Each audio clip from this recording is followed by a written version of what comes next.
दोस्तों, हम आज एक ऐसे दौर में जी रहे हैं जहां इतिहास खुद को दोहरा नहीं रहा बल्कि फिर से लिखा जा रहा है। 20वीं सदी के अंत और 21वीं सदी की शुरुआत में जिस डॉलर को विश्व की अर्थव्यवस्था का बादशाह माना गया था, वह अब धीरे धीरे अपने सिंहासन से फिसलता नजर आ रहा है। और इस पूरी वैश्विक हलचल में दो देशों की भूमिका सबसे अहम बन रही है, चीन और भारत। साल 2025 की पहली तिमाही तक आते आते हालात कुछ ऐसे बन चुके हैं कि अमेरिकी डॉलर की ताकत सिर्फ कागजों पर रह गई है। वर्षों से अमेरिका की सैन्य ताकत और अर्थव्यवस्था की वजह से दुनिया की अधिकतर व्यापारिक गतिविधियां डॉलर में होती रही हैं। सन 1940 के दशक से लेकर अब तक डॉलर ने लगभग 80% से अधिक वैश्विक भुगतान का वर्चस्व बनाए रखा था। लेकिन अब वही डॉलर एक अभिशाप बनता जा रहा है, अमेरिका के लिए भी और उसके सहयोगी देशों के लिए भी। इसके पीछे सबसे बड़ा कारण है चीन की वह रणनीति जो उसने चुपचाप 2 दशकों से तैयार की थी। चीन ने न केवल अपनी मुद्रा युआन को अंतर्राष्ट्रीय स्तर पर मजबूत करने की कोशिश की, बल्कि अब वह डिजिटल करेंसी डिजिटल युआन को आगे बढ़ाकर स्विफ्ट सिस्टम की भी छुट्टी करने की तैयारी में है। आपको बता दें कि स्विफ्ट सिस्टम वह नेटवर्क है जिसके जरिए दुनिया के अधिकतर बैंक इंटरनेशनल पेमेंट्स करते हैं और इसका नियंत्रण पश्चिमी देशों के पास होता है, विशेष रूप से अमेरिका और यूरोप के बैंकों के पास। लेकिन अब चीन ने अपने central bank People's bank of China को स्पष्ट निर्देश दिए हैं कि विदेशी व्यापार में डॉलर की जगह युआन को अपनाया जाए। और यही नहीं, अब डिजिटल युआन ने साल 2024 में लगभग 724 अरब डॉलर के लेन देन कर लिए हैं, जो उसके कुल वैश्विक व्यापार का लगभग 54% हिस्सा है। अब आप सोचिए, जब चीन अकेले अपने ट्रेड में डॉलर को हटा रहा है और उसकी जगह ब्लॉकचेन बेस्ड डिजिटल करेंसी ला रहा है, तो इससे अमेरिका को कितना बड़ा झटका लग रहा होगा। और झटका केवल राजनीतिक नहीं है, यह आर्थिक रूप से अमेरिका को कमजोर कर रहा है। बीते साल अमेरिका के S&P 500 इंडेक्स में लगभग $2.5 ट्रिलियन की गिरावट देखी गई। विदेशी निवेशक तेजी से अमेरिकी ट्रेजरी बॉन्ड्स बेच रहे हैं और इसके चलते अमेरिका को कर्ज लेना पहले से महंगा पड़ रहा है।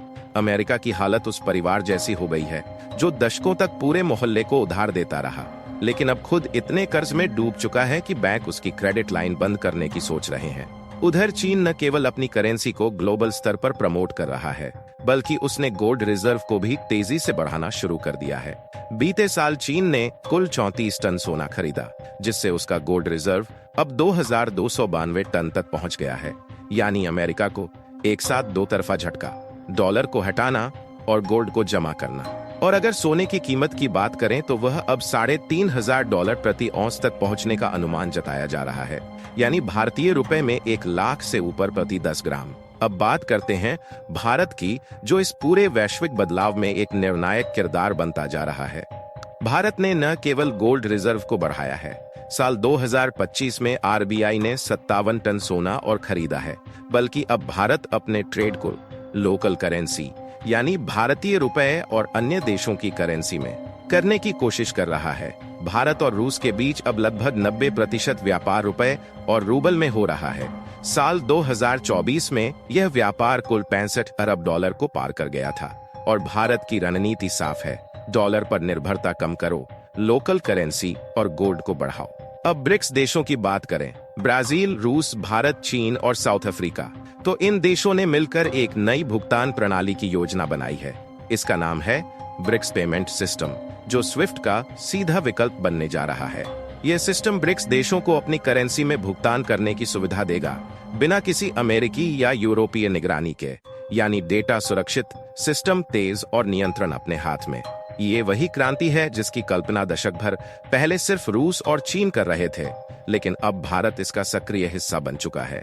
और ये भारत की सॉफ्ट पावर है, बिना किसी आक्रामकता के एक स्थिर, लोकतांत्रिक और वैश्विक व्यापारिक ताकत के रूप में उभरना।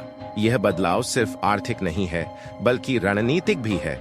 जब डॉलर कमजोर होता है तो अमेरिका की राजनीतिक दबाव डालने की क्षमता भी घटती है। इसका सीधा असर होता है वैश्विक संस्थाओं जैसे कि वर्ल्ड बैंक, IMF और संयुक्त राष्ट्र में अमेरिका के प्रभाव पर। यानी यह सिर्फ करेंसी वॉर नहीं है, यह एक भू राजनीतिक युद्ध है और भारत इस युद्ध को अपनी मुद्रा और अपने सोने के साथ बहुत ही चतुराई से लड़ रहा है।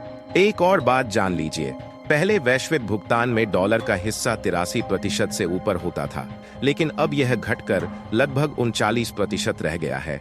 वहीं युवान का हिस्सा लगातार बढ़ रहा है और जिस रफ्तार से ब्रिक्स देश आपस में लोकल करेंसी में व्यापार कर रहे हैं, उसमें आने वाले 3 से 5 सालों में डॉलर सिर्फ एक ऑप्शन भर रह जाएगा। अब सवाल यह है कि भारत इस दौड़ में कहां खड़ा है। भारत अब डिजिटल करेंसी के अपने प्रोजेक्ट डिजिटल रुपया को भी तेजी से बढ़ा रहा है।